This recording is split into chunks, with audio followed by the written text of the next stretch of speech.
এটা বারবার আমাকে থ্রেট করছে ফারহানকে সবকিছু বলে দেবে। আর সকাল থেকে ফারহানের কোনো খোঁজ পাচ্ছি না, কোথায় গেছে, বেরিয়ে গেছে, প্রেস করতে পারছি না, ফোন করছি ফোন ধরছে না। একটু নাবিলাকে দাও তো, কথা বলবো। ওকে ফোন দেওয়া যাবে না। ফোন দেওয়া যাবে না মানে?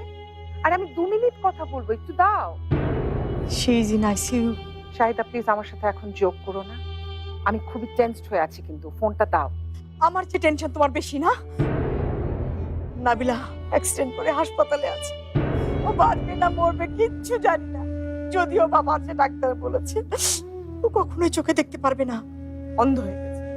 অন্ধ হয়ে গেছে নাবিলা, অন্ধ হয়ে গেছে। কি বলছো তুমি? অন্ধ হয়ে যাবে মানে? সবকিছুর জন্য দায়ী তুমি। তুমি আমার মেয়েকে অন্ধ করে দিয়েছো, অন্ধ করে দিয়েছো তুমি আমার মেয়েকে। আমি? হ্যাঁ তুমি।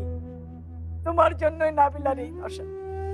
মনে রেখো, কোনোদিন এই দায় থেকে তুমি মুক্তি পাবে না, কোনোদিন না।